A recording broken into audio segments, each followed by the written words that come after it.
आज की पहली और बड़ी खबर की बात करें तो गुटखा पान मसाला पर सरकार ने लिया अब ये फैसला। इस निर्णय को आप भी जानिए। झारखंड में पान मसाला के 11 ब्रांडों पर प्रतिबंध लगाया गया है। शुक्रवार को मुख्यमंत्री हेमंत सोरेन की अगुवाई वाली सरकार ने बड़ा फैसला लेते हुए इन सभी पान मसाला ब्रांडों को 1 साल के लिए और प्रतिबंधित कर दिया है। झारखंड सरकार ने 11 ब्रांड के पान मसाला पर प्रतिबंध 1 साल के लिए और बढ़ा दिया है। विभिन्न जिलों से प्राप्त 41 पान मसाला के नमूनों की जाँच में हानिकारक मैग्नीशियम कार्बोनेट पाए गए थे, जिसके बाद 8 मई 2020 को राज्य में इनकी बिक्री पर 1 साल के लिए रोक लगा दी गई थी। पिछले साल भी इस प्रतिबंध को 1 साल के लिए विस्तार दिया गया था।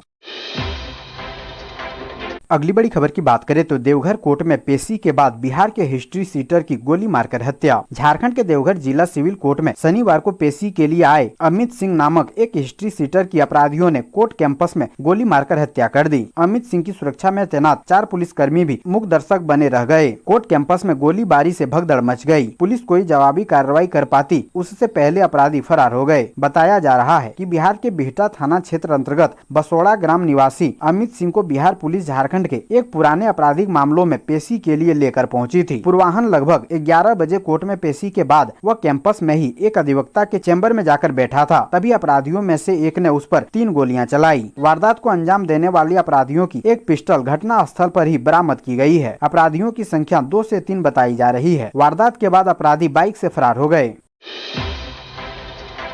अगली बड़ी खबर की बात करें तो हेमंत सोरेन के इस आदेश से झारखंड में मचा हड़कंप। सरकार ने दर्ज कराए 300 केस। झारखंड के मुख्यमंत्री हेमंत सोरेन के निर्देश पर राज्य में अवैध खनन एवं खनिजों के नियम विरुद्ध परिवहन के खिलाफ चलाए गए 15 दिवसीय विशेष अभियान में लगभग अलग अलग जिलों को मिलाकर कुल 300 मुकदमे दर्ज हुए हैं। इसमें से दर्ज कई प्राथमिकी ऐसी है जिसमें 1 से अधिक व्यक्ति को नामजद किया गया है। इस दौरान विभिन्न जगहों पर पकड़े गए वाहनों से कुल 76 लाख रुपए जुर्माना के तौर पर वसूले गए हैं। खान निदेशक अमित कुमार ने कहा है कि विभाग के अधिकारियों ने इन 15 दिनों में 580 गाड़ियों को अवैध तरीके से खनिजों का परिवहन करते हुए पकड़ा है। कई वाहनों से जुर्माना की वसूली अभी की जानी बाकी है। अगली बड़ी खबर की बात करें तो धनबाद में अग्निपथ योजना का विरोध। बैंक मोड़ में हंगामा, टायर जलाकर किया रोड जाम। सेना की बहाली को लेकर केंद्र सरकार की अग्निपथ योजना को लेकर धनबाद में शनिवार को दूसरे दिन भी युवाओं का विरोध प्रदर्शन जारी रहा। केंदुआ, पुटकी, गोधर से जुलूस की शक्ल में छात्र बैंक मोड़ में हंगामा किया। यहाँ युवाओं के द्वारा सड़क जाम कर प्रदर्शन किया गया। पुलिस के द्वारा युवाओं को समझाने का प्रयास भी किया गया, लेकिन युवा आंदोलन कर विरोध जताया। अग्निपथ योजना का विरोध धनबाद में दूसरे दिन भी देखा गया। शनिवार को सैकड़ों की संख्या में छात्र अभ्यर्थी सड़क पर निकले और केंद्र सरकार की अग्निपथ योजना को वापस लेने की मांग करते हुए कई जगह टायर जलाकर सड़क जाम कर दिया।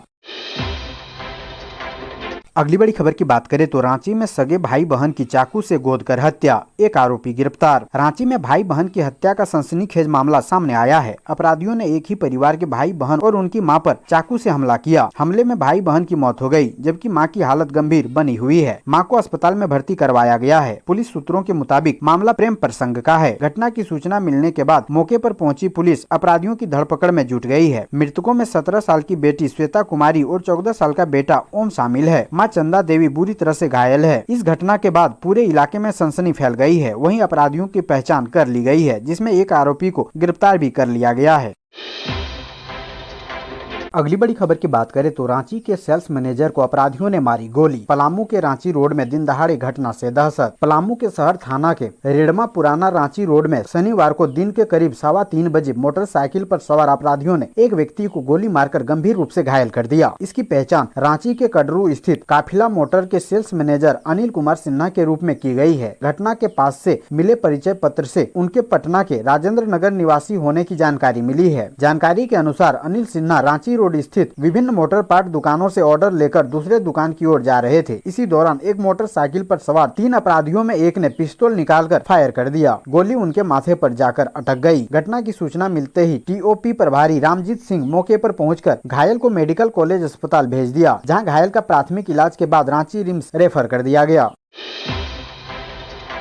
अगली बड़ी खबर की बात करें तो प्राइवेट स्कूल इस दिन से खुलेंगे। सरकार ने जारी की नई गाइडलाइन। रांची डीसी छवि रंजन ने झारखंड के सभी केंद्रीय विद्यालयों के प्राचार्यों के साथ शुक्रवार को ऑनलाइन कॉन्फ्रेंस किया। इस कॉन्फ्रेंस में गर्मी छुट्टी के बाद स्कूल को खोले जाने पर विचार विमर्श किया गया। इस कॉन्फ्रेंस में डीसी ने सभी को आने वाले समय के लिए गाइडलाइन जारी किया है। इस कॉन्फ्रेंस के बाद केंद्रीय विद्यालयों को अपने रूल रेगुलेशन के आधार पर स्कूल खोलने के निर्णय को सभी की सहमति से पारित किया है। वहीं दूसरी ओर शहर के वर्तमान हालत को देखते हुए सभी निजी स्कूल प्रबंधनों ने भी अपने अपने स्कूलों में आपात बैठक कर स्कूल खोले जाने को लेकर चर्चा की। अगली बड़ी खबर की बात करें तो 20 जून तक पूरे झारखंड में झमाझम बरसेगा मानसून, 21 जून तक वज्रपात का भी खतरा। प्री मानसून गतिविधियों में तेजी के साथ झारखंड के अधिकांश इलाकों में अब बारिश होने लगी है। मौसम केंद्र के अनुसार 18 जून तक मौसम रांची सहित पूरे राज्य में प्रवेश कर जाएगा और अधिकांश जिलों में 20 जून तक झमाझम बारिश का पूर्वानुमान है। वहीं कई शहरों में वज्रपात और तेज हवा को लेकर येलो अलर्ट भी जारी किया गया है। ऐसे में मौसम विभाग ने 21 जून तक वज्रपात के दौरान लोगों को पेड़ के नीचे खड़ा होने से साफ तौर पर मना किया है। रांची मौसम केंद्र की वेबसाइट के अनुसार झारखंड के साहिबगंज, पाकुड़, गोड्डा, दुमका, देवघर, जामताड़ा, धनबाद, गिरिडीह जिले में 17 से 19 जून भारी बारिश और वज्रपात का अलर्ट जारी किया है। अगली बड़ी खबर की बात करें तो कोरोना के कारण स्कूल से दूर हो रहे बच्चे, ड्रॉप आउट की समस्या में दूसरे नंबर पर झारखंड। कोरोना महामारी के दौरान स्कूल और बच्चों के बीच दूरियां काफी बढ़ गई थी और इन दूरियों को अब तक कम नहीं किया जा सका है, जिसका खमियाजा शिक्षा व्यवस्था अभी भी भुगत रही है। इसी का नतीजा है कि सरकारी स्कूलों में विद्यार्थियों की उपस्थिति कम हो रही है। ड्रॉप आउट की समस्या भी काफी बढ़ी है। ड्रॉप आउट की समस्या को दूर करने के लिए शिक्षा विभाग उपाय तो कर रही है, लेकिन इस दिशा में कोई खास सफलता हाथ नहीं लगी है। ड्रॉप आउट की समस्या एक ऐसी समस्या है जो शिक्षा व्यवस्था को घून की तरह खा रही है। अगली बड़ी खबर की बात करें तो अग्निपथ को लेकर खून से लथपथ होगा देश, कांग्रेस विधायक इरफान अंसारी का भड़काऊ बयान। देश में युवाओं को अग्निपथ योजना के तहत भारतीय सेना में अग्निवीर के पद पर 4 सालों के लिए नियुक्ति की जाएगी। वहीं इस योजना के विरोध में पूरे देश में हिंसा और आगजनी प्रदर्शनकारी कर रहे हैं। इस बीच अग्निपथ योजना के विरोध में जामताड़ा के विधायक इरफान अंसारी के नेतृत्व में कांग्रेस पार्टी ने विरोध मार्च निकाला। इस दौरान प्रधानमंत्री मोदी का पुतला दहन किया गया। कांग्रेस विधायक इरफान अंसारी ने पैदल मार्च अपने आवास से निकलकर सुभाष चौक पहुंचा, जहां सड़क पर बैठकर पार्टी कार्यकर्ताओं और पदाधिकारियों ने अपना विरोध दर्ज कराया। कांग्रेस विधायक ने आगे की सरकार अपने 8 सालों के कार्यकाल में युवाओं को रोजगार और नौकरी नहीं। इरफान अंसारी ने कहा कि 2024 की आगामी लोकसभा चुनाव में मोदी सरकार की इसकी सजा भुगतनी पड़ेगी। विधायक इरफान अंसारी ने खुले शब्दों में कहा कि अग्निपथ को लेकर देश होगा खून से लथपथ। प्रधानमंत्री अग्निवीर योजना के माध्यम से सेना को भी बेचने जा रही है, जिससे कांग्रेस पार्टी किसी भी रूप में सफल होने नहीं देगी।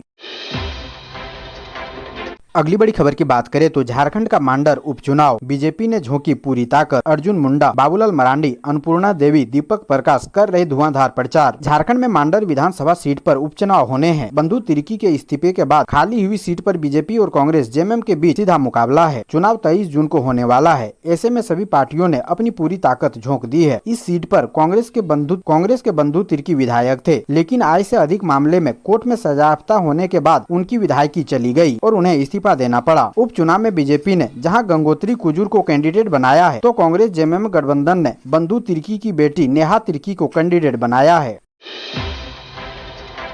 अगली बड़ी खबर की बात करें तो अग्निपथ पर मचे बवाल के बीच रांची की 12 ट्रेनें रद्द। केंद्र सरकार की सैन्य बलों में भर्ती से जुड़ी अग्निपथ योजना पर देश के अनेक हिस्सों में मचे बवाल के बीच रेलवे ने रांची मंडल 12 ट्रेन को रद्द कर दिया है और कई ट्रेनों को मार्ग परिवर्तित करके चलाया जा रहा है। रांची रेल मंडल के मुख्य जनसंपर्क अधिकारी निशांत कुमार ने पीटीआई भाषा को बताया कि पूर्व मध्य रेलवे एवं पूर्व रेलवे के क्षेत्र में छात्र आंदोलन के कारण रांची रेल मंडल से परिचालित 12 ट्रेन को अब तक रद्द किया जा चुका है, जबकि कुछ अन्य ट्रेन के बारे में आज की परिस्थिति के हिसाब से फैसला लिया जाएगा। उन्होंने बताया कि उपद्रव के चलते कई ट्रेन का मार्ग भी परिवर्तित कर दिया गया है।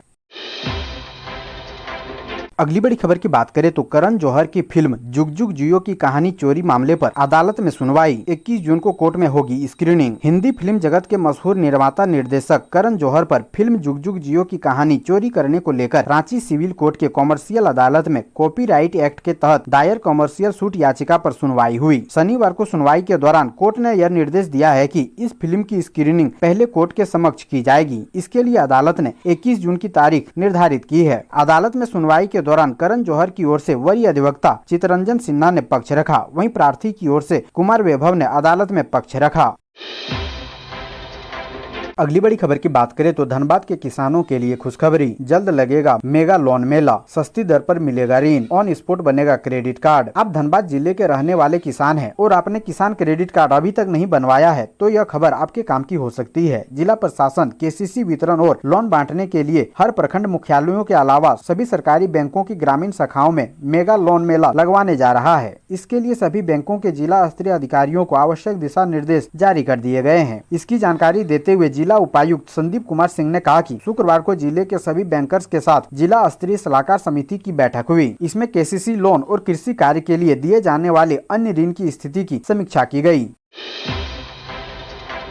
अगली बड़ी खबर की बात करें तो 1 लाख का इनामी नक्सली जतरू खेरवार ने किया आत्मसमर्पण। बड़ी खबर लोहरदगा से, जहां प्रतिबंधित भाकपा माओवादी संगठन के एरिया कमांडर जतरू खेरवार उर्फ टाना खेरवार ने झारखंड सरकार की आत्मसमर्पण नीति नई दिशा के तहत डीसी डॉक्टर वाघमरे प्रसाद कृष्ण, एसपीआर राम कुमार और अभियान एसपी दीपक पांडे के समक्ष सरेंडर कर दिया है। झारखंड सरकार ने राज्य को नक्सल मुक्त राज्य बनाने का संकल्प लिया है। इसी संकल्प को धरातल पर उतारने के लिए पुलिस महानिदेशक एवं पुलिस महानिरीक्षक झारखंड रांची के निर्देशानुसार झारखंड पुलिस सभी नक्सली संगठन के खिलाफ चौतरफा कार्रवाई में लगातार प्रयत्नशील है और इस दिशा में पुलिस को निरंतर सफलताएं भी मिल रही है।